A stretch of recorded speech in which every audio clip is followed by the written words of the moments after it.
여러분 안녕하십니까. 1월 17일 월요일 뉴스가 있는 저녁을 시작합니다. 윤석열 국민의힘 후보 배우자 김건희 씨의 7시간 통화 내용 일부가 방송된 뒤에 정치권은 날카로운 공방을 이어가고 있습니다. 오늘 뉴스가 있는 저녁은 공개된 김건희 씨의 통화 내용에 담긴 이슈들을 점검하고 여야의 공방 등 정치권의 움직임을 살펴보겠습니다. 먼저 윤보리 앵커가 오늘 준비한 주요 내용을 소개해드립니다. 전해주시죠. 네, 오늘의 주요 뉴스 전해드리겠습니다. 국민의힘 윤석열 대선 후보에 보인 김건희 씨는 7시간 통화에서 조국 전 장관 부부 수사와 권력에 관한 속내를 거침없이 드러냈습니다. 윤 후보 부부와 친분이 있는 무속인이 선거대책본부 고문으로 일한다는 보도로도 논란이 일자 윤 후보는 황당한 얘기라고 일축했습니다. 김건희 씨가 수원여대 겸임 교수에 공개 채용되고 허위 의혹이 나온 경력이 큰 영향을 미친 정황이 뚜렷한 문건이 추가 입수됐습니다. 공채가 아니라던 윤석열 후보의 해명과 김 씨의 경력 모두 의혹이 더 짙어지고 있습니다. 일주일째를 맞은 광주 아파트 붕괴 사고 실종자 수색과 함께 부실 시공 의혹 강제 수사가 진행되고 있습니다. 시공사인 현대산업개발 정몽규 회장이 대국민 사과를 하고 물러났지만 파장은 계속되고 있습니다. 오늘부터 사적 모임 인원은 최다 6명으로 늘지만 영업시간 밤 9시 제한은 유지됩니다. 정부는 대형마트와 보습학원, 영화관 등의 방역 패스 적용을 내일부터 해제하되 청소년에 대한 적용은 계속 추진합니다. 첫 소식입니다. 국민의힘 윤석열 대선 후보가 부인 김건희 씨의 7시간 통화 보도에 대해서 심려를 끼쳐 죄송하다면서 무속인 관련 의혹에는 선을 그었습니다. 국민의힘은 악질적인 정치 공작이라고 맹비난하면서 이재명 후보에 대한 역공도 폈습니다. 김승환 기자의 보도입니다. 부인 김건희 씨의 7시간 통화 보도가 나온 지 하루 만에 윤석열 후보가 공식 입장을 밝혔습니다. 대화 내용 공개가 부적절하다면서도 심려를 끼쳐 죄송하게 생각한다며 자세를 낮췄습니다. 어찌됐든 많은 분들한테 좀 심려를 끼쳐드린 점에 대해서는 죄송하게 생각하고 있습니다. 사적인 그런 대화를 뭘 그렇게 오래 했는지. 다만 김건희 씨가 이번 선거운동에 관여했다는 의혹에 대해선 단호하게 선을 그었습니다. 김 씨가 많이 관여했다면 장시간 통화를 할 시간조차 안 됐을 거라는 겁니다. 선대본부에서 무속인이 고문으로 활동하고 있다는 의혹도 반박했습니다.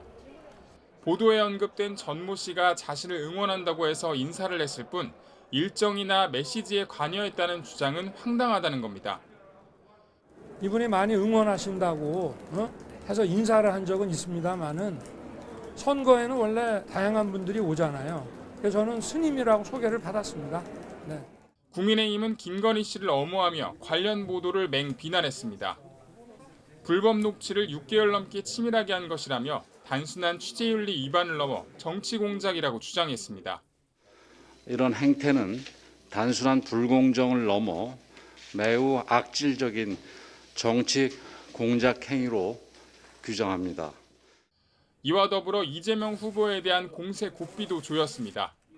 김기현 원내대표는 대장동 사건 관련 의문사 진상규명위원회의를 처음 열어 이 후보의 사퇴를 요구했고 이재명 후보는 본인을 둘러싼 잇따른 의문사에 대해 즉각 사과하고 후보직 사퇴로서 일말의 책임을 져야 할 것이라고. 대변인단은 이 후보에게 일배를 했는지 등 과거 행적을 되짚는 공개 질문 시리즈를 시작했습니다.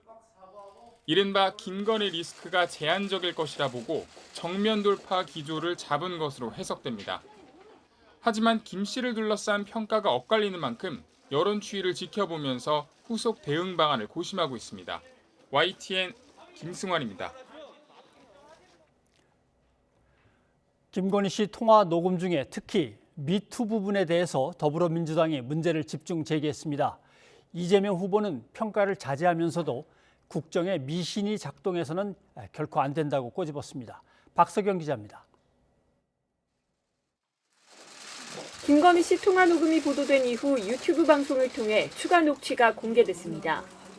김 씨는 통화에서 안희정 전 충남지사 사건을 구체적으로 언급하면서 2차 가해 소지가 있는 발언을 하기도 했고 경선 과정부터 따라다닌 무속인 논란에 대해선 강하게 반박했습니다. 우리는 그게 무속인 안 만나. 내가 더 세기 때문에. 그렇지. 솔직히 내가 더 잘하지 무슨 무속인을 만나. 더불어민주당은 이른바 미투 운동에 대한 김 씨의 인식을 강하게 비난했습니다. 특히 보수는 돈을 줘서 미투가 터지지 않는다는 발언은 충격적이라며 윤석열 후보도 같은 생각이냐고 반문했습니다. 김건희 씨의 미투 운동에 대한 인식은 심각합니다. 더구나 윤 후보조차 같은 생각이라고 밝혔습니다. 대통령 후보와 배우자의 관점이 반인권적, 반사회적이라면 문제가 됩니다. 제2의 최순실, 실세는 김건희라는 비판도 쏟아냈습니다. 김건희 리스크 이렇게 말씀드렸는데요. 사실은 어찌 보면 이제 최순실의 기시감이 든다. 최순실 시즌 2 아니냐. 반면 이재명 후보는 과거 국정농단 사건과는 같은 사안이 아니라면서 평가를 자제했습니다. 제가 최순실이라는 말씀을 드리긴 좀 어렵습니다. 그게 뭐 똑같은 사안도 아니고 이미 지나간 일인데요. 국민이 먹고 사는 문제, 나라의 운명이나 미래가 더 중요하다면서 무속인 관련 이슈는 에둘러 꼬집었습니다. 21세기 현대사회 핵미사일이 존재하는 이런 나라에서는 시어머니 그런 결정을 또는 그런 결정에 영향을 미치는 일이 절대로 있어서는 안 됩니다. 민주당은 김건희 씨 개인에 대한 인신공격은 자제하는 대신 윤 후보와 국민의힘의 태도와 인식의 문제를 드러내는데 집중한다는 전략입니다. 또 추가로 예고된 방송에 어떤 녹취가 담길지 지켜본 뒤 공세 수위를 조절할 것으로 보입니다. YTN 박서경입니다. 김건희 씨는 통화 중에 조국 전 법무부 장관 일가의 수사를 두고는 가만히 있었으면 구속되지는 않았을 것이라고 말해 논란이 일고 있습니다. 이른바 괘씸죄 적용이 아니냐는 해석이 가능한데 수사를 두고 윤 후보 부부가 여러 가지 대화를 나눈 정황도 엿보입니다. 나혜인 기자입니다. 2019년 8월 검찰은 법무부 장관 후보자로 지명된 조국 전 장관 일가를 향해 대대적인 수사에 나섰습니다. 사회적으로 지도층의 반칙을 엄벌하라는 요구와 개혁 저항 세력의 표적 수사라는 비난이 거세게 부딪혔습니다.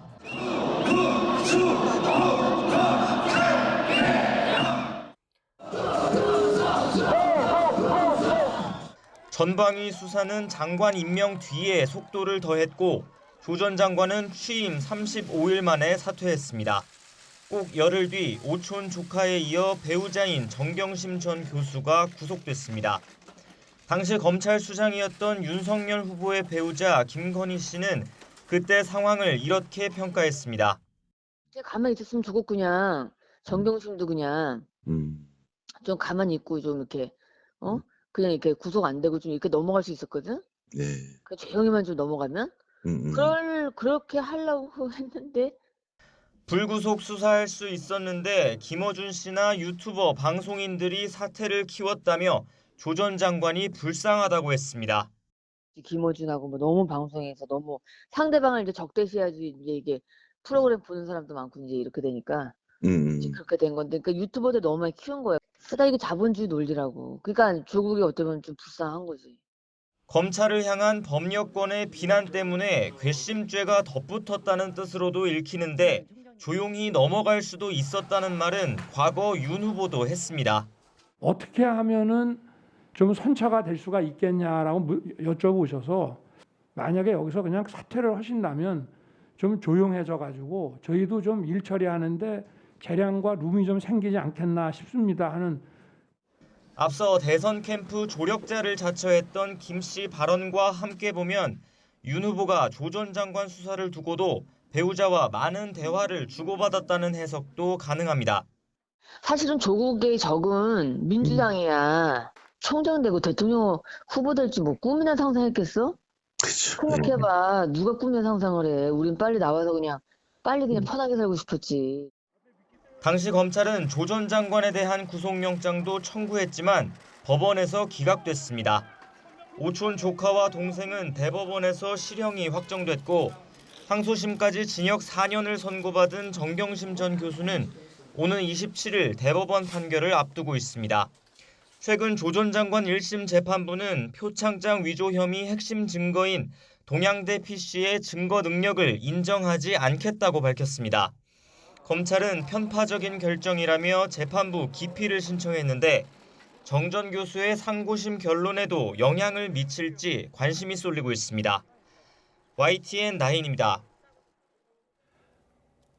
네, 국민의힘 윤석열 후보의 부인 김건희 씨의 통화 녹취가 공개되면서 파장이 커지고 있습니다.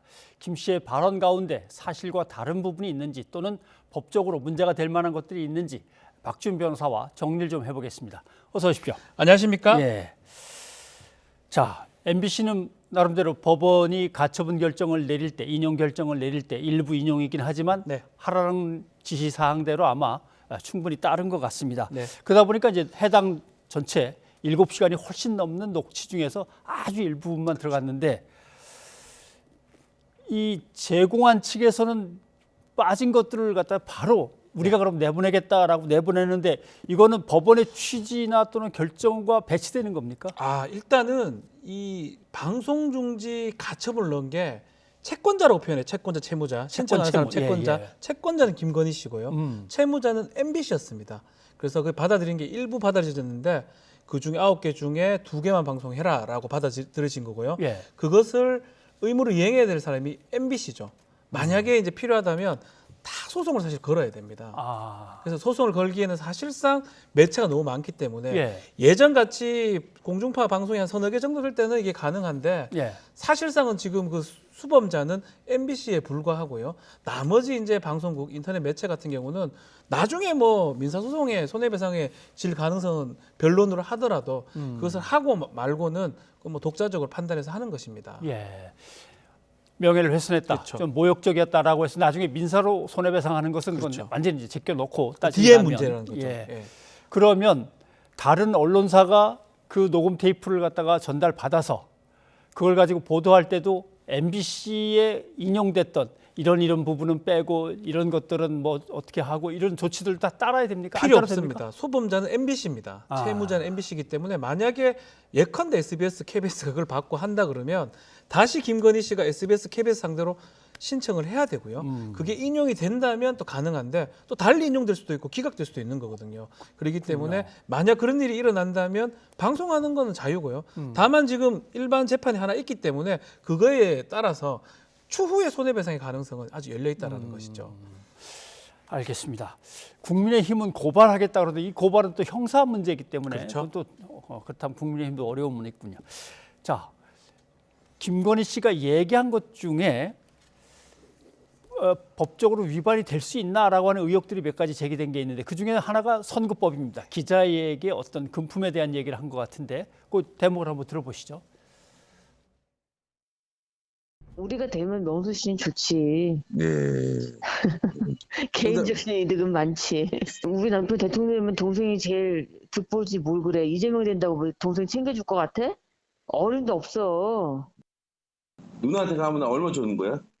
몰라, 의논해봐야지. 명수가 하는 만큼 줘야지. 잘하면 뭐 1억도 줄 수 있지. 예. 여기 이 문제가 공직선거법에 명시돼 있는 겁니까? 그렇죠. 기부 행위를 금지하도록 돼 있고요. 또 예. 그리고 이 신문이나 언론기관을 하고 있는 사람한테 뭔가 뭘 주도록 못 주도록 돼 있습니다. 예. 그 조항에 지금 위배될 소지가 있다라는 겁니다. 예컨대 후보자 등의 기부 행위 제한에 걸릴 수가 있고 배우자도 마찬가지입니다. 배우자가 선거하는 사람한테 뭘 주는 것 기부 행위도 할 수 없고 또 이 언론기관한테도 마찬가지로 뭔가 이익을 준다는 거 이게 좀 어렵다라는 거거든요. 예. 그러니까 예컨대 1억 원을 주겠다라고 얘기했던 부분 또 그리고 만약 강연한다면 105만 원 정도 지금 줬어요. 예. 그 부분이 이제 다시 사실관계를 확인해야 되겠지만 왜 줬고 그것이 확인된다 그러면 공직선거법 위반의 소지가 충분히 있어 보입니다. 캠프로 와서 일하라는 것은 저쪽 신문 기자직을 내놓고 이쪽으로 오라고서 채용이면 상관없습니까? 찾아봐야 되는데 예. 이게 다 따져봐야 되는데 그냥 하는 소리인지 예. 두 사람이 의사 합치가 된 건지 아니면 그 두 가지를 동시에 하면서 돈만 이제 주는 건지 세 번째 경우면 지금 법에 걸릴 수가 있습니다. 그런데 만약에 그만두고 온다 그러면 사실 또 문제가 없을 여지가 있고요. 예. 그냥 뭐 하는 소리를 이런 얘기했다 그러면 또 법에 저촉 여부는 좀 적어 보입니다. 기자는 기자대로 취재를 하면서 그 정보를 가지고 우리 캠프에 와서 좀 수시로 도와달라 이렇게 하면 걸릴 가능성이 그게 있군요. 이제 딱 걸리는 소재죠. 97조 위반이 됩니다. 예. 97조에 걸리는. 네. 그리고 이런 건 어떻습니까? 집권하면 가만히 안 놔두겠다 이런 것을 글쎄 말로 뭐 누구한테 그렇게 화가 나면 얼마든지 할 수 있는 말일 수도 있는데 그것도 파장이 상당히 큽니다. 한번 직접 들어보고 한번 생각을 해보죠. 하여튼 서울의 소리가 뭔 이게 원흉이야 다 지금. 뭐든 내 소문에. 내가 정권 잡은 거기는 완전히 완전히 무사하지 못할 거야 아마. 열린 공간? 열린 공간은 거기는 이제 권력이라는 게 네. 빨리 잡으면 우리가 안 시켜도 알아서 경찰들이 알아서 입건해요. 그게 무서운 거지.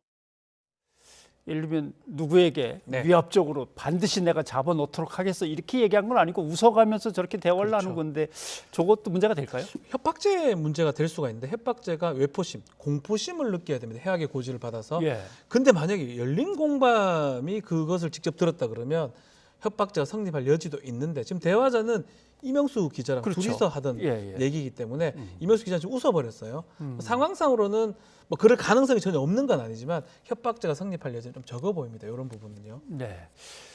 그런데 김건희 씨가 검찰의 수사에 대해서 가장 민감했던 조국 전 법무부 장관 가족 수사에 대해서 언급한 부분도 있습니다. 한번 좀 들어보시죠. 예.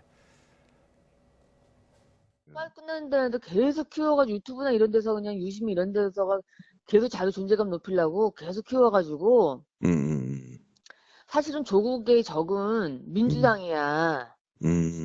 보수의 적은 보수고. 네. 이거 내가 나중에 얘기해줄게. 우리 동생은 이제 그 유튜브 쪽에서만 이제 해서 그것만 보는 거지. 이게 정치 깊숙이 들어가면 항상 자기의 적은 그 안에 있어. 지금 윤석열의 적은 민주당이 아니야. 네. 이 보수 내부지. 그리고 조국의 적도 이거 이제 믿거나 말거나 한데 조국의 진짜 적은 유시민이야. 유시민이 너무 키웠다고. 제가 가만히 있었으면 조국 그냥 정경심도 그냥 좀 가만히 있고 좀 이렇게 그냥 이렇게 구속 안 되고 좀 이렇게 넘어갈 수 있었거든. 예. 자, 그래서 저 얘기를 들으면 조국 전 장관 가족을 수사할 때 뭔가 이걸 정치적으로 판단해 가면서 조절을 할 수 있었다는 얘기인 것 같이 들리기도 그렇죠. 하고요.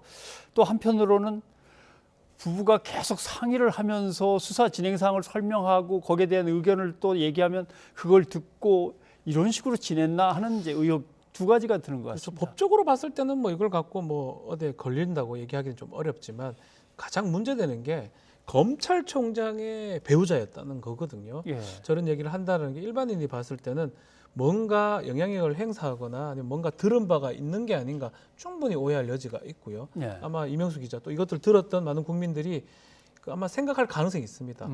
이 수사하는 과정에서 법률보다는 정치적 부분, 지금 말했던 뭐 보수, 진보 딱딱딱 나누어서 뭐 유튜버 이런 얘기를 하는데 그럴 가능성이 충분히 있는 게 아니냐. 이거는 뭐 법적인 문제보다는 정치적인 좀 문제나 아니면 그런 부분이 좀 될 거로 보입니다. 네. 들으면서 좀 이렇게 뜨악하기도 했지만 민주당도 계속 문제를 제기하는 부분이 미투에 관한 그렇죠. 부분입니다. 예. 안희정 전 지사 관련된 문제인데 한번 들어보시죠. 보수들은 챙겨주는 건 확실하지. 그렇게 뭐 공짜를 부려먹거나 이런 일은 없지. 내가 봐서는. 네, 그렇죠. 네. 그러니까 미투가 별로 안 터지잖아. 여기는. 그렇지. 미투 터지니까 다 돈 안 챙겨주니까 터지는 거 아니야. 나는 안희정이 불쌍하더만 솔직히. 네. 나는 안희정 편이었거든.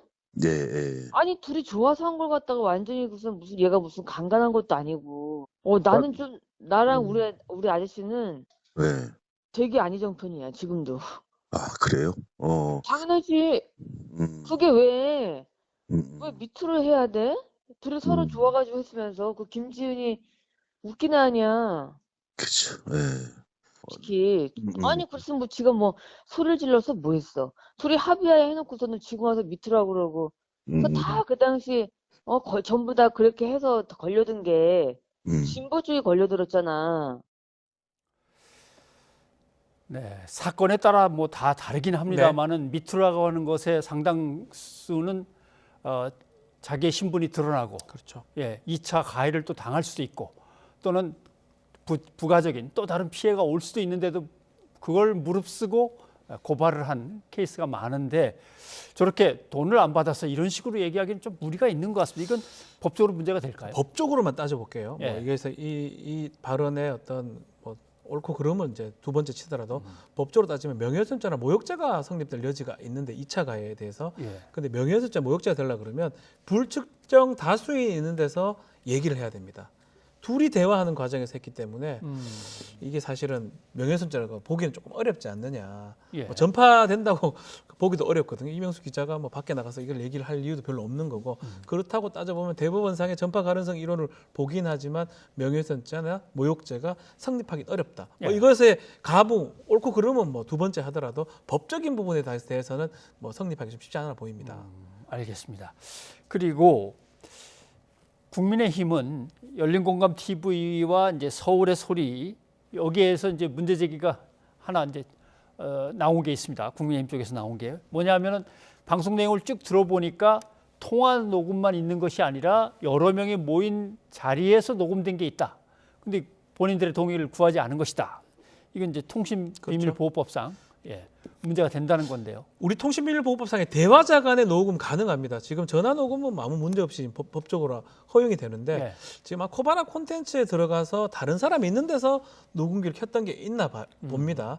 이른바 도청이 되면 이제 통신비밀보호법 위반이 될 여지가 있습니다.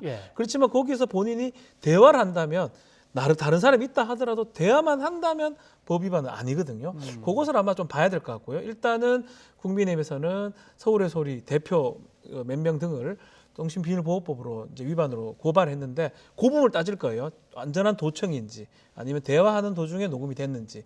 그래서 전자면 위반이 될 수가 있고요. 후자면 법 위반 아닙니다. 알겠습니다.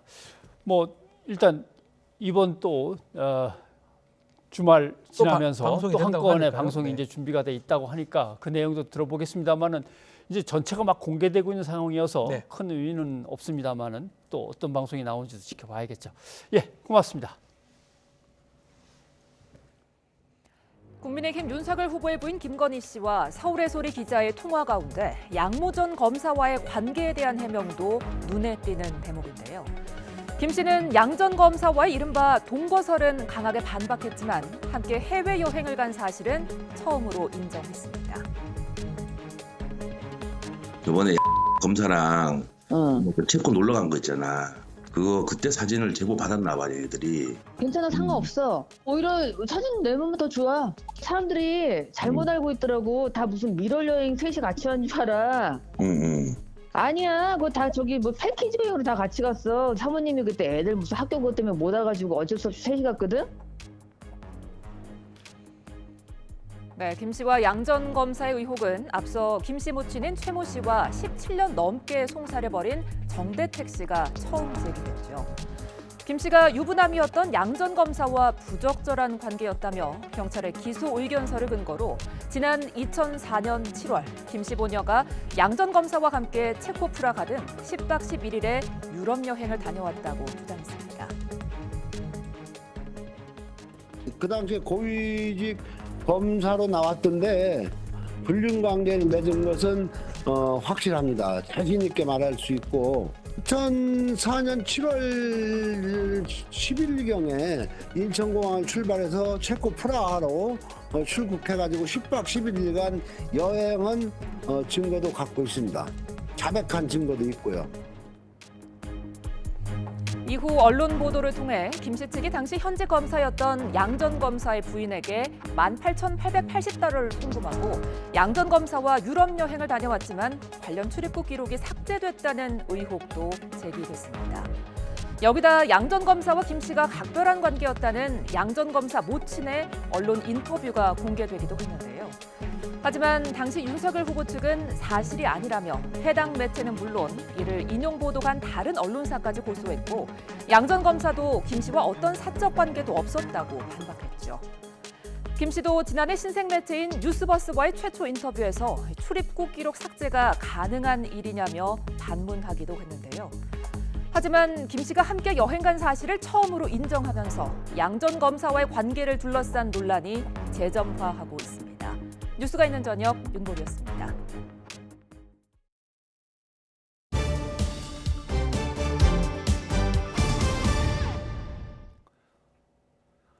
더불어민주당 이재명 대선 후보는 청년 간호사들을 만나 간호사법 제정의 필요성을 강조했습니다.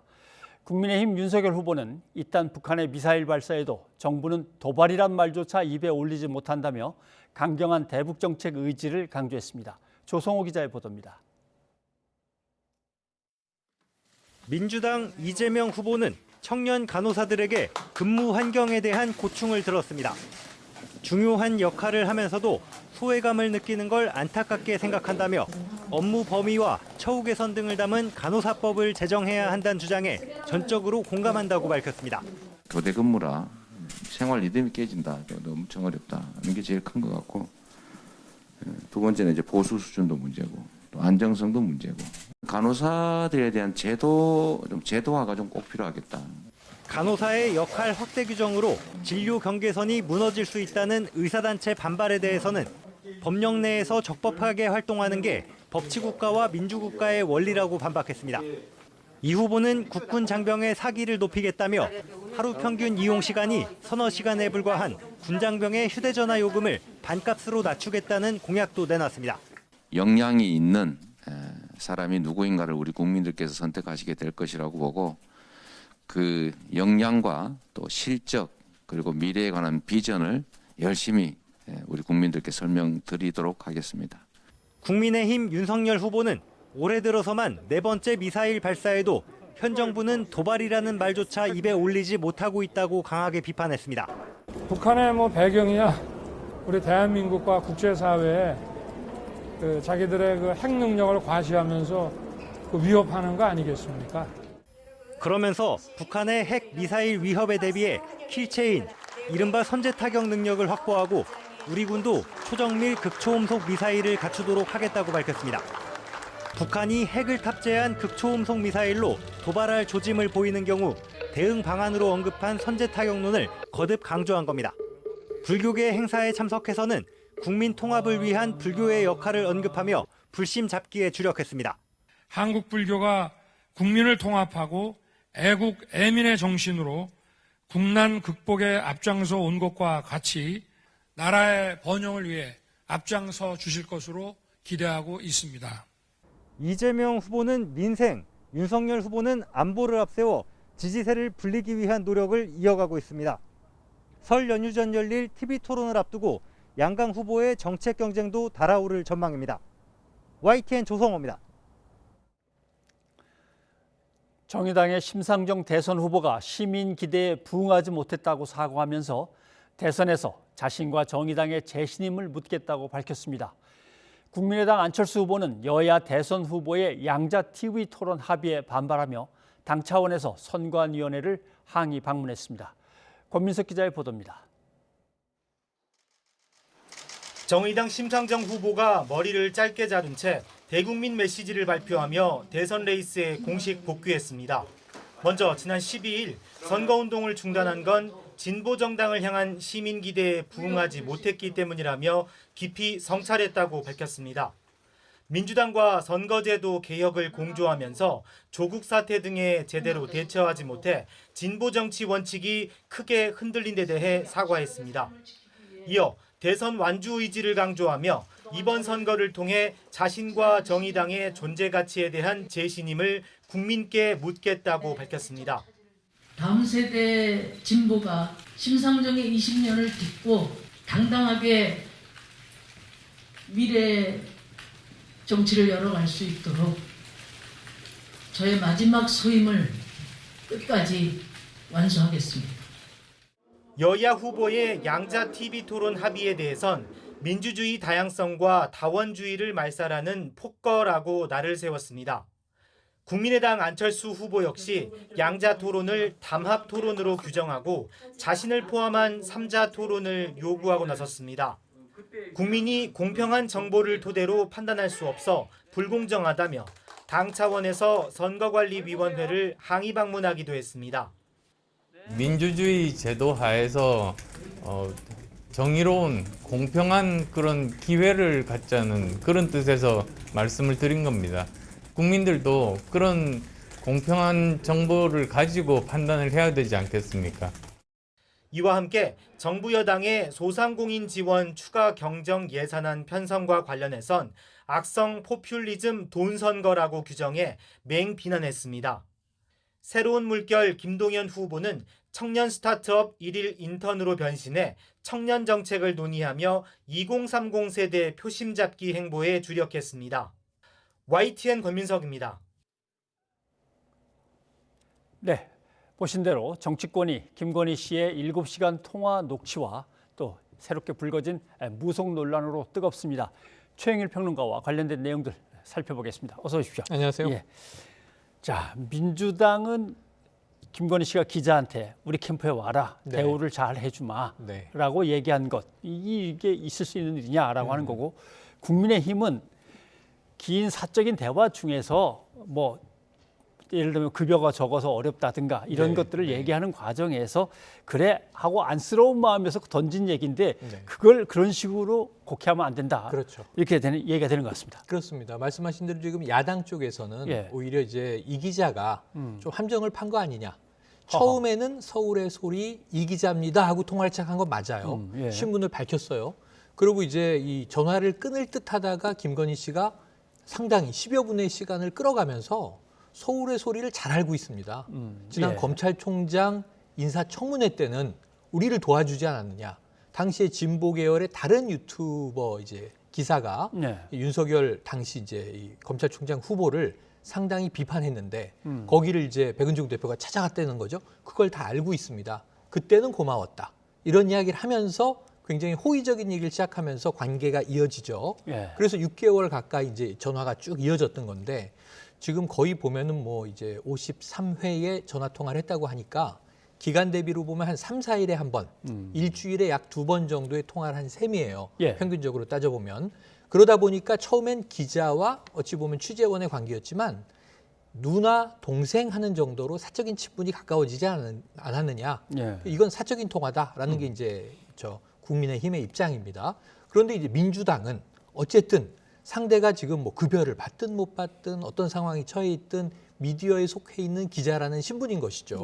그러면 그게 또 몇십 년 된 관계, 몇 년 된 관계도 아니고 몇 달 된 관계 속에서 자 1억 원 운운하는 이야기가 나면서 자 그럼 이 정보업을 하러 우리 쪽으로 오면 그 대우를 해줄 수가 있다. 이러한 것은 회유 또는 이제 나중에 우리가 정권 잡으면 어떻게 될 수 있다 하는 것은 협박, 회유와 협박에 해당하는 거 아니냐. 그러면서 이제 공직선거법 이야기도 민주당은 논평으로 꺼냈습니다. 그래서 지금 이 여야 양쪽의 온도 차이는 굉장히 크고요. 그럼에도 불구하고 그렇다면 균형을 잡고 합리적인 상식적 시각으로 보는 국민들 판단은 뭐냐 이건데 말끔하게 모든 이제 문제와 의혹이 해소되지는 않는다는 것도 문제로 남겠습니다. 알겠습니다. 정치적인 의견을 이제 막 솔직하게 드러내는 부분들이 이제 나오는데 그중에 이제 가장 눈에 띄었던 것 박근혜 전 대통령을 탄핵한 건 보수, 조국 사태를 키운 건 진보. 맞습니다. 그래서 이걸 결국 국민들이 이걸 어떻게 받아들이고 또 각 진영이 어떻게 받아들일지는 모르겠으나마는 저렇게 해석할 수도 있나라고 하는 생각이 들더라고요. 이거 참 특이하죠. 그러니까 윤석열 후보의 입장은 이제 별건입니다. 모르겠습니다만 적어도 이 통화상에서 드러난 김건희 씨의 정치적인 시각은 사실 이게 정통 보수라고 볼 수는 없고요. 그렇다고 우리는 원래 좌파야 뭐 이런 얘기도 등장한다는 언급도 있습니다만 보도상에서. 그런데 이제 문제는 정말 이게 진보인지도 확인할 수 없는 오히려 진보의 적은 진보, 이 조국의 적은 유시민 뭐 이런 대목이 나오고요. 박근혜를 탄핵한 것은 보수, 보수는 이 뭐 문제가 있다. 이런 취지라면 보수도 아니고 진보도 아닌 매우 이제 묘한 정치적인 스탠스를 보여주고 있거든요. 어찌 보면 이럴 수 있죠. 본인은 사업가입니다. 보통 이 사업을 한다든가 정치적으로 꼭 진영에 속해 있지 않는 스윙버터 시민들은 뭐 이 이명박이든 혹은 뭐 저 민주당이든 나에게 도움을 주는 쪽에 표를 찍을 것이다. 난 정치적인 성향은 상관없다. 이런 또 이 좀 색다른 입장일 수는 있어요. 사업을 하는 이 입장이니까. 김건희 대표라고 이제 주로 야권에서는 부르죠. 그런 측면에서는 뭐 불가근 불가원, 정치는 나에게 유리한 쪽으로 이럴 수는 있지만 그렇다면 정치에 몸담았을 때는 우리가 흔히 진보 진영, 보수 진영 혹은 제3지대 이렇게 부르는데 지금 이 배우자인 윤석열 후보는 명백하게 이 유력 주자로서 제1야당 보수 정당의 대통령 후보란 말이죠.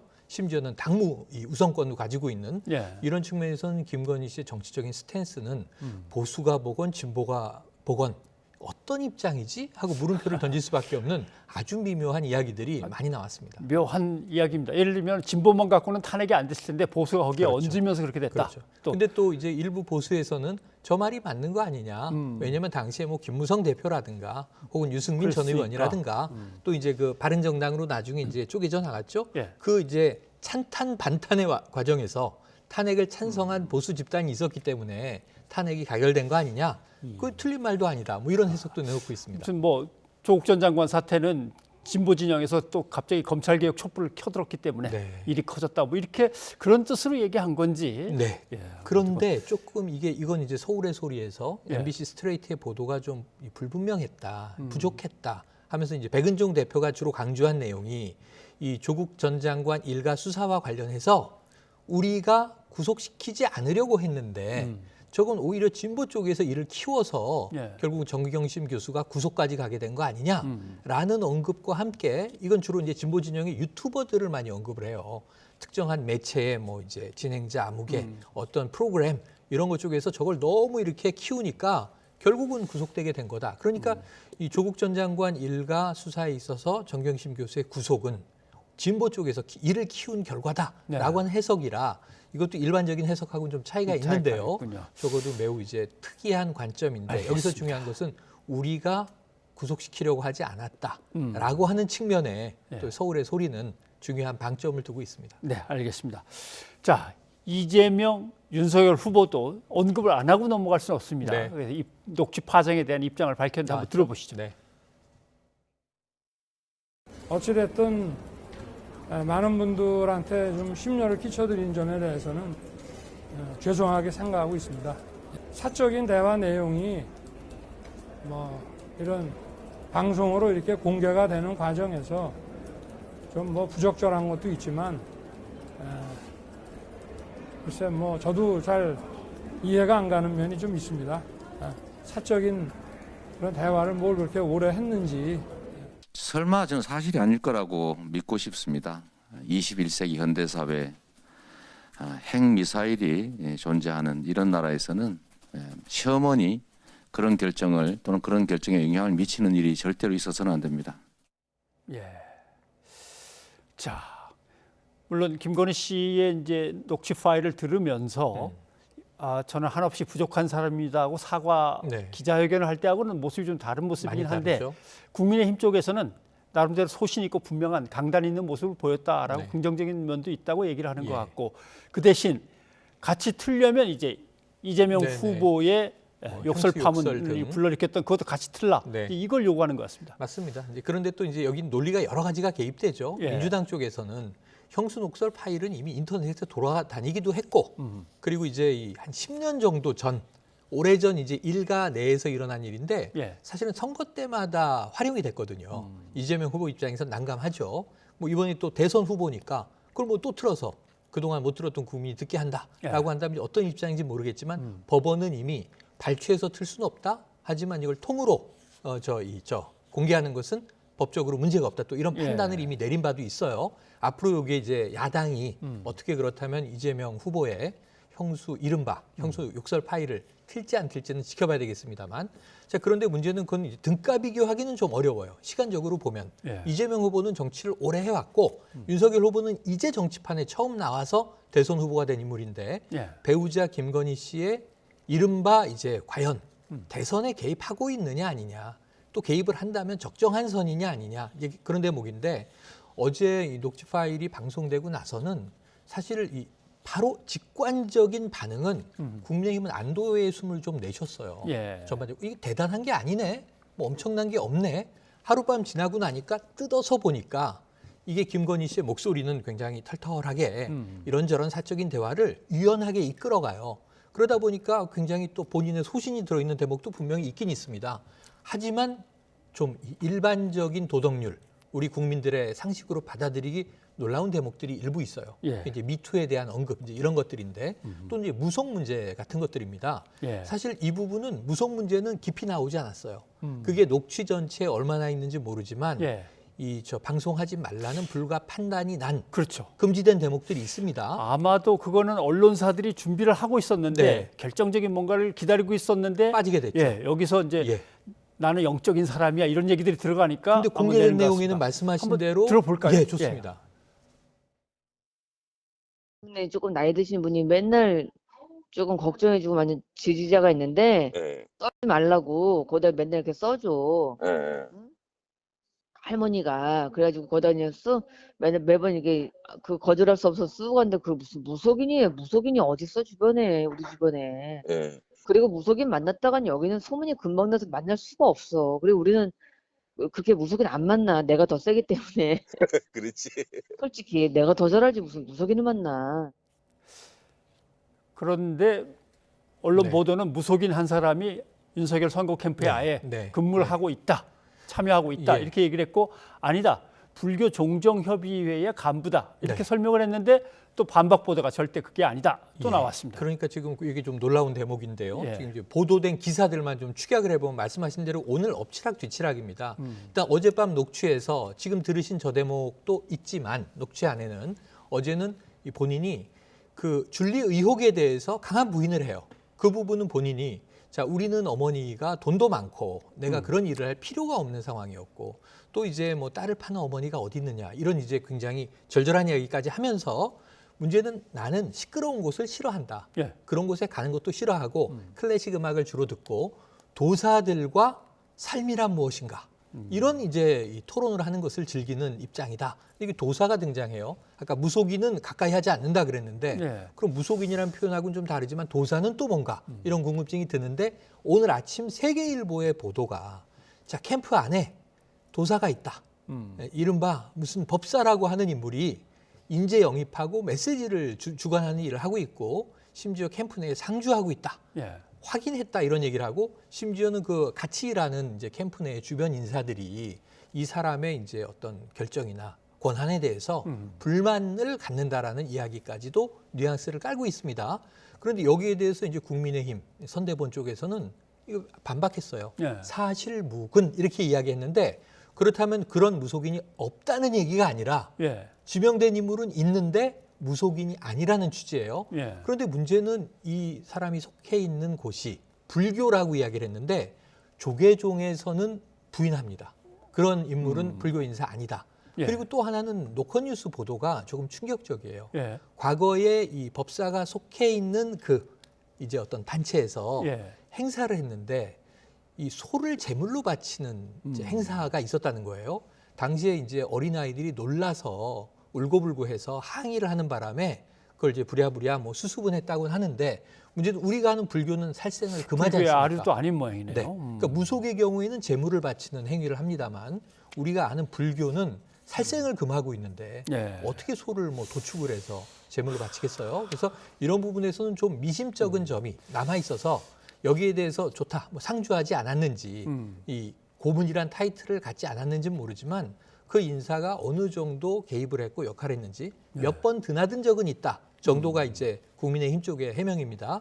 이건 앞으로 이제 세계일보도 취재를 했으니까 여러 가지 또 진위 공방이 벌어질 것으로 예상이 됩니다. 더군다나 지난해 10월에 무속인들을 만나는 거 아니냐라는 의혹이 제기됐을 때 이름이 거명된 사람이 한 대여섯 명 됐습니다. 천공 스승부터 여러 명이 이제 경선 과정에서 언급이 되기도 그런 했죠. 것들이 또 검증이 되겠군요. 예, 알겠습니다.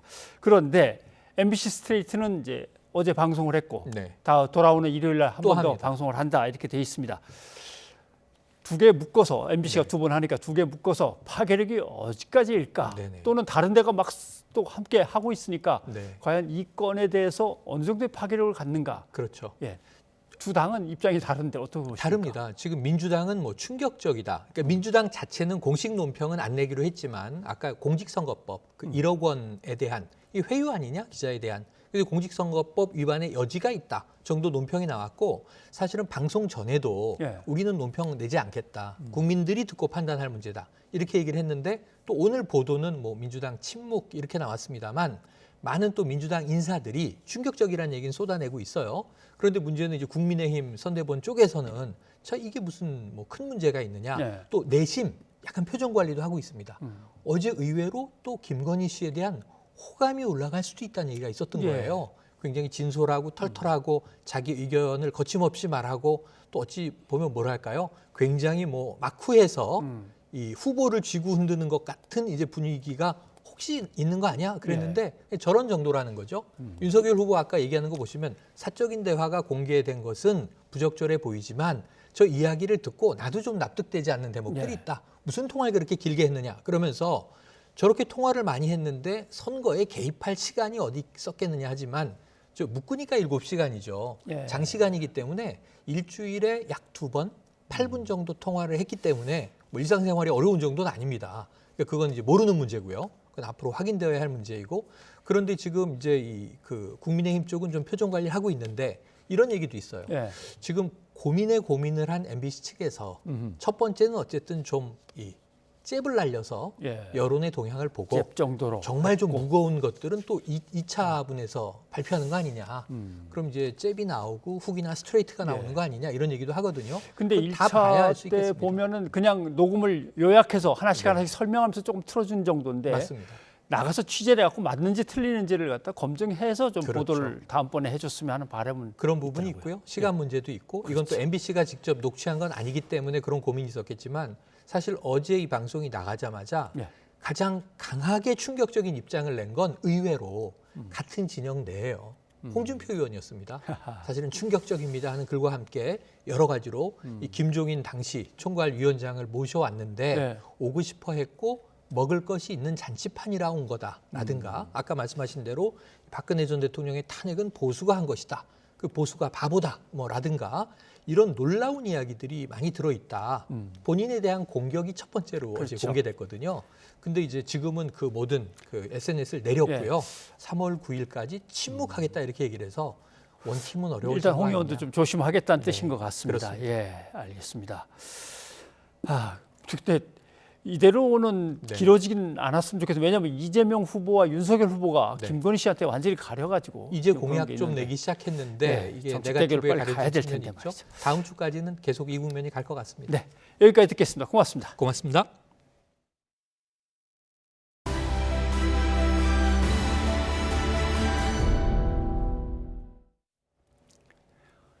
국민의힘 윤석열 후보의 앞선 해명과 달리 부인 김건희 씨가 수원여대 겸임교수 임용 때 공개 채용을 거친 정황을 더 확실하게 보여주는 문건이 나왔습니다. 뉴스가 있는 저녁 제작진이 관련 문건 일부를 단독 입수했습니다. 서운수 PD입니다. 잘 보이려 경력을 부풀리고 잘못 적은 것도 있었습니다. 국민의힘 윤석열 후보 부인 김건희 씨는 지난해 말 허위 이력 의혹을 공식 사과했습니다. 이날 국민의힘 선대위는 별도 자료에서 수원여대 겸임교수 채용 경위에 대해 추천을 받아 위촉된 것이라고 해명했습니다. 해당 의혹에 대한 윤석열 후보의 반박을 뒷받침한 겁니다. 무슨 채용이 있었는데 시간 당사라는 내가 전공 이런 거 봐서 공개 채용하는 게 아니라 이런 자료 보고 뽑는 게 아닙니다. 하지만 수원여대 내부 자료를 확인한 결과 이 해명이 거짓일 가능성이 드러났습니다. 수원여대가 2007학년도 신규 교수 면접을 위해 작성한 1학기 교원 신규 임용 서류 심사 결과 및 면접 대상자 보고 문건입니다. 김건희 씨가 2007년 3월부터 1년간 근무하게 된 광고영상과에 총 6명이 지원했습니다. 이 중 3명이 면접 대상자 목록에 올랐고 김 씨도 포함됐습니다. 문서에 첨부된 면접 대상자 목록에 김명신, 즉 김 씨의 개명 전 이름이 적혀 있는 겁니다. 면접일은 2007년 1월 4일, 구체적인 날짜와 시간도 나와 있습니다. 뉴스가 있는 저녁 제작진은 김 씨가 면접이 있었던 해당 전형을 거쳐 최종 임용됐음을 보여주는 문서도 추가 입수했습니다. 수원여대가 2007학년도 1학기 교수 인사 발령을 재가해달라며 작성한 내부 결재 문서입니다. 신규 임용자 목록에서 겸임 직급, 광고영상과 임용자로 김 씨 이름이 올라 있습니다. 혹시 김 씨가 면접이 아닌 추천을 받아 채용하는 특별 채용 대상자였던 건 아닐까? 내부 문서를 검토해보니 그건 아니었습니다. 당시 수원여대는 간호과와 유아교육과만 특별 채용을 진행했고 특별 채용의 경우 임용 대상자 목록 비고란에 특채임을 명시했는데 김 씨의 비고란에는 표시가 없습니다. 김 씨가 자신을 포함해 3명이 면접 대상자로 올랐던 공개 채용 과정을 거쳐 최종 합격자가 됐다고 볼 수 있는 겁니다. 추가 해명이 필요한 건 이뿐만이 아닙니다. 2006년 말 수원여대가는 교수 초빙 공고문입니다. 겸임 교수에 지원하려면 해당 전공 분야에서 3년 이상 재직 중이어야 한다고 분명히 돼 있습니다. 김건희 씨는 수원여대 겸임교수 지원 이력서에 산업체 경력 3개를 허위로 작성했다는 의혹이 제기됐습니다. 특히 H컬처 테크놀로지 근무 경력을 회사 법인 설립 때보다 앞선 시점으로 적어 3년 자격 요건을 맞추기 위해 경력을 부풀린 게 아니냐는 의혹을 받습니다. 이에 국민의힘은 당시 수원여대 임용시행세 측에 3년 자격 요건이 없었다고 해명했습니다. 하지만 김 씨가 채용된 2007학년도 1학기 신규 교수 채용을 위한 공식 공고문에 3년 자격 요건이 있다는 사실이 확인된 겁니다. 결국 허위 의혹을 받는 산업체 경력이 김 씨 채용에 중요한 역할을 했을 가능성도 자료를 통해 드러났습니다. 당시 광고영상과 지원자들을 심사한 채점표입니다. 심사 기준 4개 중 2개가 산업체 경력 관련인데 한 평가자는 이 2개 항목 모두에서 김 씨에게 최고점을 줬습니다. 그러면서 종합 의견으로 김 씨가 대학과 대학원 석사 과정의 전공 연관성은 떨어지지만 박사 과정과 산업체 경력은 전공과 적합하다고 평가했습니다. 이처럼 관련 문건을 확인할수록 김건희 씨가 추천이 아니라 다른 지원자들과 함께 면접을 거쳐 공개 채용된 정황은 더 확실히 드러나고 있습니다. 특히 경쟁이 있는 과정에서 허위 의혹을 받는 경력을 기재했고 해당 항목이 높게 평가된 사실까지 드러나면서 관련 의혹과 논란은 오히려 커지고 있습니다. 국민의힘은 자료가 공개된 후에도 김 씨가 교수 추천으로 위촉됐고 경쟁하는 면접을 보지 않았다고 반박했습니다.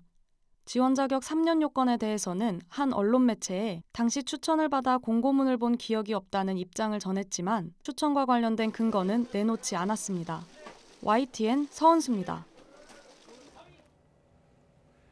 광주 아파트 외벽 붕괴 사고와 관련해 시공사인 HDC 현대산업개발 정명규 회장이 대국민 사과를 하고 회장직에서 사퇴했습니다. 또 완전 점검 결과에 따른 아파트 완전 철거나 재시공 가능성을 언급했지만 사퇴를 수습하기엔 미흡하다는 지적이 나옵니다. 강희경 기자입니다.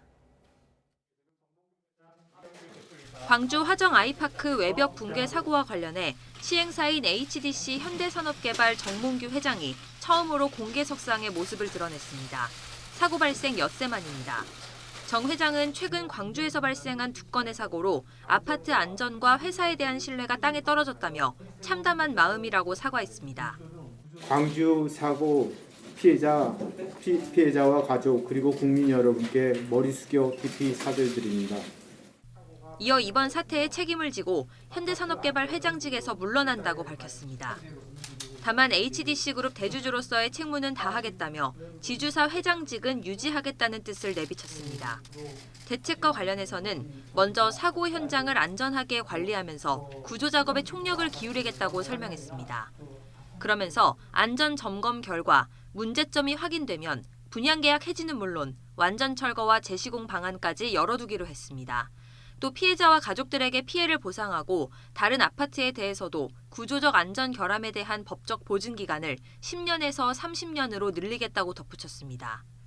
피해자 가족분들께 피해를 보상함은 물론 입주 예정자분들과 이해관계자분께도 피해가 없도록 최선을 다하겠습니다. 하지만 피해자 가족들은 실질적 책임을 지지 않은 채 사과 몇 마디로 둘러댄 것에 불과하다고 분통을 터뜨렸습니다. 그냥 사과 몇 마디로 둘러대면서 자기는 물러나고 다른 사람 세워서 계속 또 이런 식으로 국민을 우롱하고. 이번 사고를 계기로 현대산업개발 사업 현장에서는 시공계약 해지 통보가 이어지고 있고 아이파크 브랜드 불매 움직임도 일고 있습니다. 일단 정몽규 회장이 물러나긴 하지만 책임 회피성 사퇴라는 지적이 이어지는 데다 사고 원인이 나온 뒤에야 구체적인 대책이 나올 수 있는 만큼 당분간 혼란은 이어질 것으로 보입니다. YTN 강희경입니다. 한밤중에 만취 상태로 운전하다 이를 단속하던 경찰관을 차로 친 20대가 붙잡혔습니다. 최근 음주 차량에 치여 경찰이 다치는 사건이 잇따르고 있습니다. 황보혜경 기자가 보도합니다. 어두운 밤 순찰차 한 대가 속도를 내더니 검은색 승용차 앞을 가로막습니다. 또 다른 순찰차 한 대가 그 뒤를 급히 쫓아갑니다. 도로 한복판에 순찰차를 세운 경찰들이 우르르 내려 운전자를 에워싸 체포합니다. 지난 16일 밤 11시 20분쯤 경기 성남시 구미동 교차로에서 신호위반 차량이 단속하던 경찰관을 피해 달아나다 붙잡혔습니다. 운전자인 29살 조모 씨는 차로 경찰관을 다치게 한 뒤 3km나 더 도주했습니다. 이후 앞을 가로막은 순찰차를 들이받고 나서야 가까스로 멈춰섰습니다. 순찰차가 지나가면서 뭐라고 방송을 했거든요. 받은 뒤에 순찰차 두 대라고 쫓아오더라고요. 신호 대기하고 있을 때 우리가 운전석 유리 깼더라고요. 조 씨의 혈중 알코올 농도는 0.189%로 면허 취소 수준을 훌쩍 넘은 만취 상태였습니다. 조 씨가 차에서 내리기를 거부하자 경찰이 운전석 창문을 깨고 끌어내리는 과정에서 팔이나 손을 다치기까지 했습니다. 경찰은 조 씨에게 특수공무집행 방해와 음주운전 혐의 등을 적용해 수사할 방침입니다. 신호 위반을 했는데 경찰관이 가가 단속하려고 하는데 불응하고 도주하는 과정에서 발생한 거예요. 특수공무집행 방해, 공용물 손상, 음주운전. 최근 음주운전을 하고 도주하다 단속하던 경찰관을 치어 다치게 한 사건이 잇따르고 있습니다. 지난달 17일엔 광주광역시 광산구청 소속 공무원이 만취 상태로 차를 몰다 순찰차 등 차량 석 대를 들이받아 경찰관 2명이 다쳤습니다. 지난해 11월에도 경기 가평군에서 20대 남성이 술을 마신 뒤 차를 훔쳐 달아나다 이를 저지하던 경찰관이 얼굴을 심하게 다치기도 했습니다. 차에 타고 있는 걸 갖다가 끌어내리려 하다가 후진을 하는 바람에 이제 튕겨져 나간 거죠, 직원이. 처벌 강화에도 끊이질 않는 음주운전 사고. 이제 현장 단속 경찰관들의 생명과 안전까지 위협하고 있습니다. YTN 황보혜경입니다. 북한이 사흘 만에 또 단거리 탄도미사일 2발을 쏘아 올렸습니다. 북한은 자위적 국방력 강화를 주장하며 미사일 발사를 몰아치는 동시에 우리 측의 군사훈련을 비난하는 이중적 태도를 이어가고 있습니다. 한현희 기자입니다. 이번엔 평양입니다. 합참은 북한이 평양 순안비행장 일대에서 동북쪽 동해상으로 단거리 탄도미사일 2발을 발사했다고 밝혔습니다. 지난 14일 열차에서 단거리 탄도미사일 2발을 쏘아 올린 지 사흘 만에 이번엔 평양에서 올해 4번째 미사일을 쏘아 올린 겁니다. 비행거리는 약 380km, 고도는 약 42km로 탐지됐습니다. 미사일 재원이 지난 14일과 유사한 점을 고려하면 북한이 이스칸데르급 미사일을 다시 쐈을 가능성이 크다는 관측인데 군 당국은 연속 발사 능력과 정확도를 향상하기 위한 시험 발사로 추정했습니다. 북한이 연초부터 연속해서 미사일 발사 속도전에 나선 건 첫 대북 제재 카드를 꺼내든 미 바이든 행정부의 강대강 대치에서 밀리지 않겠다는 의지를 표명한 것으로 분석됩니다. 북한도 한반도 평화와 정세 안정을 위해 미사일 발사가 아니라 평화를 만드는 대화를 선택할 것을 촉구합니다. 북한은 또 대외 선전 매체를 통해 자신들의 미사일 발사는 국방력 강화의 일환이라고 포장하면서도 우리 군 당국의 동계훈련과 해외훈련 참가 등은 정세 불안정을 몰아오는 무분별한 군사적 망동이라고 비난하는 이중적 기조도 이어갔습니다. YTN 한현입니다. 중동 순방에 나선 문재인 대통령은 이와 관련해 한반도 상황의 안정적 관리에 만전을 기하라고 지시했습니다.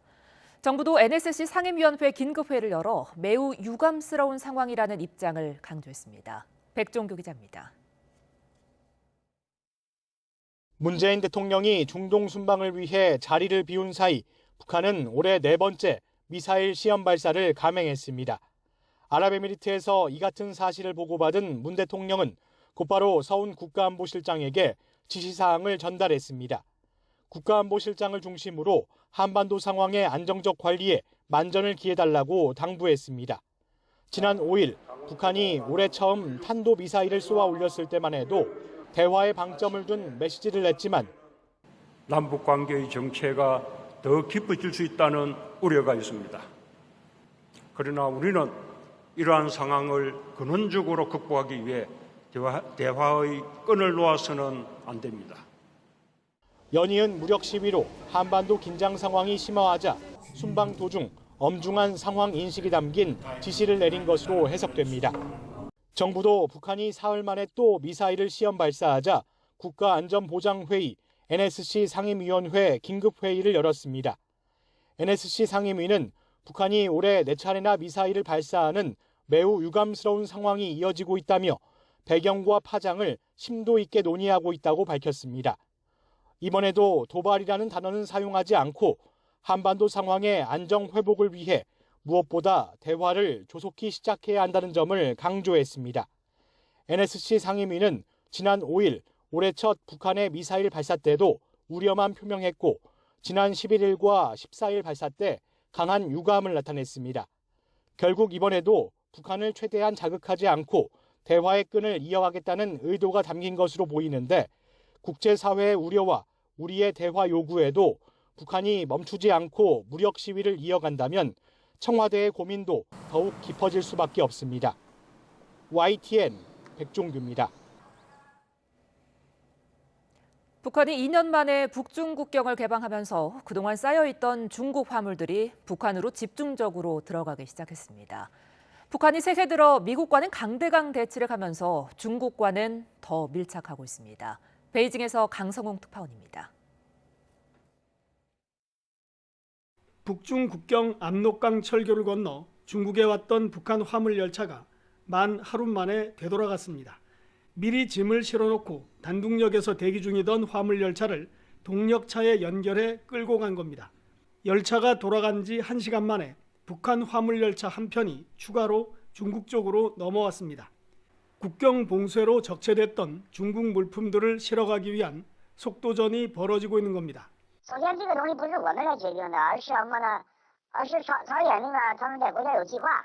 북한은 국경 인근 의주 방역장에서 중국서 들어온 화물을 소독할 것으로 예상됩니다. 방역 규정에 따라 최소 10일 이상, 길게는 2달이 걸릴 것으로 알려졌습니다. 실제 북한 내부에 전달돼 사용이 되려면 다음 달 중순 이후에나 가능하다는 계산입니다. 북한의 명절인 2월과 4월에 김정일 전 위원장, 김일성 전 주석의 생일용 물자일 수도 있습니다. 국경 개방이 북중 간 우호를 강화하는 계기가 될 거라는 분석이 나오는 것도 이 때문입니다. 双方将在确保防疫安全的基础上做好这项工作，助力中朝正常贸易往来。 왕이 외교부장은 지난 14일 미국의 대북 제재에 반대한다고 밝혔습니다. 극초음속 미사일을 포함한 이딴 미사일 발사에도 미국을 비판하면서 북한 편을 들어준 겁니다. 새해 들어 북한이 미국과는 대립각을 세우면서 중국과는 국경 개방을 계기로 더 가까워지고 있습니다. 베이징에서 YTN 강성웅입니다. 문재인 대통령의 아랍에미리트 연합 순방 소식이 계속 들어오고 있습니다. 자, 부산 엑스포 부탁을 했고 그다음에 천궁2 무기 수출 4조 원어치 확정 지었고 아랍에미리트 연합 총리를 만나서 정상회담을 했다고 돼 있습니다. 자, 총리 만났고 정상회담도 잘 마쳤는데 또 이런 보도도 있습니다. 아부다비 왕세제 회담 불발, 아랍에미리트 연합 왕세제 정상회담 취소. 이건 또 뭐가 달라지는 걸까? 자, 총리와 정상회담 했고 왕의 동생 왕세제와의 정상회담은 불발되고 이게 뭘까요? 아랍에미리트 연합 구성을 잠깐 들여다보겠습니다. 이제 7개의 부족 국가라고 할 수 있는 토후국이 연합해서 하나의 아랍에미리트 연합이라는 나라를 만들었습니다. 가장 큰 거는 아부다비죠. 각각의 군주가 세습 지배하는 7개의 왕국이 연합체를 구성한 겁니다. 자, 그런데 문제는 보십시오. 최고 군주회의로 7명의 군주가 의사결정기구를 만들었습니다. 대통령은 가장 강력한 나라인 아부다비 군주가 자동으로 맡습니다. 부통령 겸 총리는 두 번째 나라인 두바이 군주가 자동으로 맡습니다. 나머지 나라의 군주들은 장관이 되는 겁니다. 이런 식으로 꾸려나가고 있는 거죠. 대통령이 군을 다스리지만 각 나라마다 경찰과 광산 채굴, 세금을 매기는 거는 각자 알아서 결정권을 갖게 됩니다. 자, 이걸 또 한번 보십시오. 자, 3명의 인물입니다. 잘 보이시는지 모르겠습니다만 첫 번째 사람과 세 번째 사람은 나하얀이라고 하는 부족의 출신이죠. 아부다비 왕실입니다. 가운데 사람은 두바이 왕실입니다. 그런데 문제는 이 대통령이 2014년에 뇌졸중으로 쓰러져서 지금도 건강이 좋지 않습니다. 그래서 실권은 그 동생인 저쪽에 왕세제가 쥐고 있고 그 다음 동생은 여러분이 잘 아시는 코미디에도 나오는 만수르가 그 다음 동생이긴 합니다.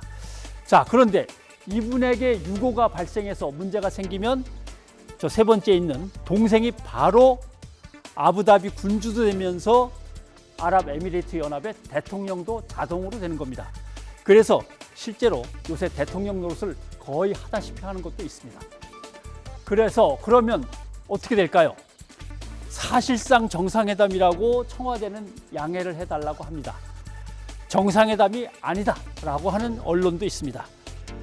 둘 중에 어느 걸 쓰기가 난감하니까 그냥 왕세제와의 회담만 무산됐다고 쓰는 언론도 있습니다. 셋 중에 어느 게 맞는지는 글쎄요, 여러분들이 한번 판단해 보십시오. 변상욱의 앵커 리포트였습니다.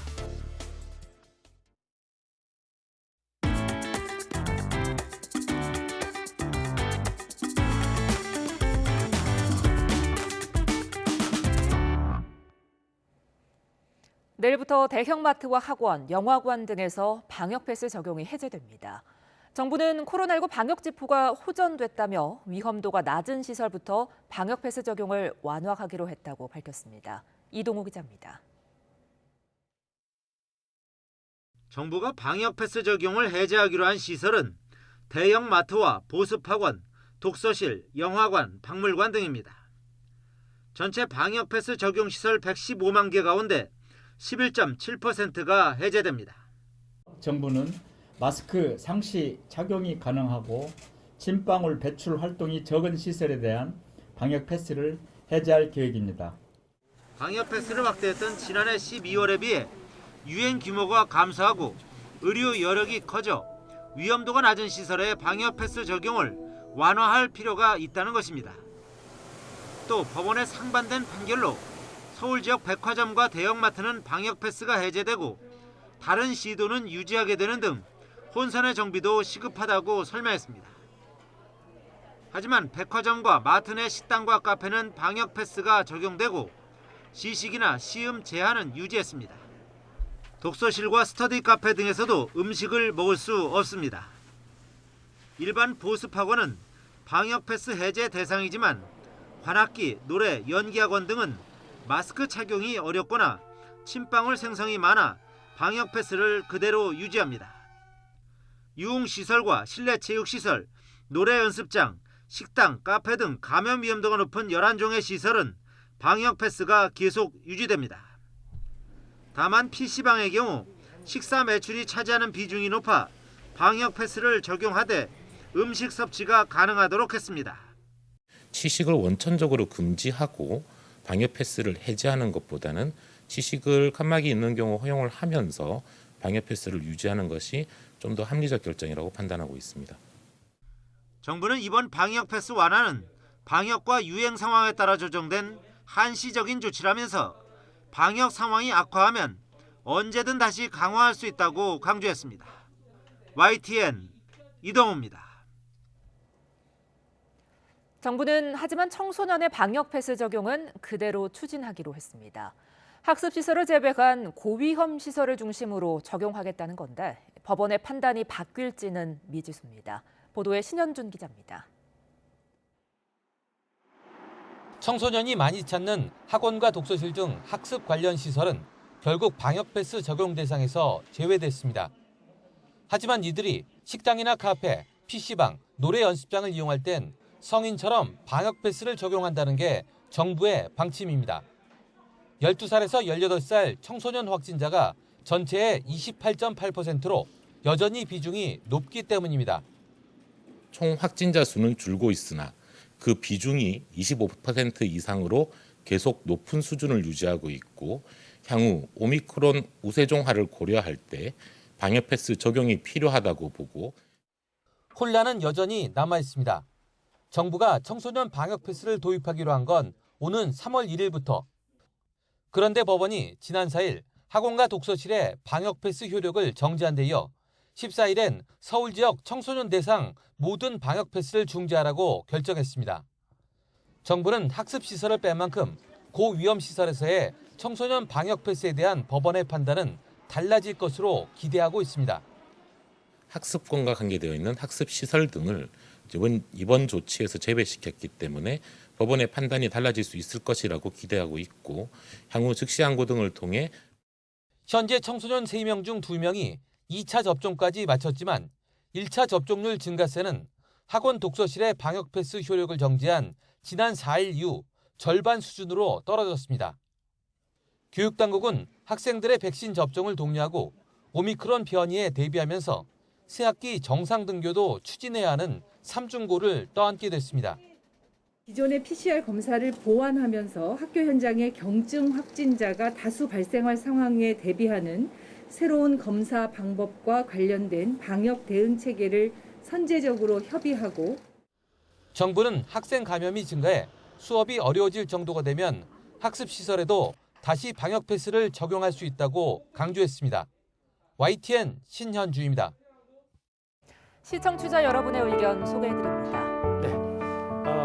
김건희 씨 통화 녹취 7시간 방송된 내용과 관련해서 0177님, 윤석열 후보가 대선 도전 이후에 가장 많이 말한 단어가 사과와 죄송 같습니다 하셨습니다.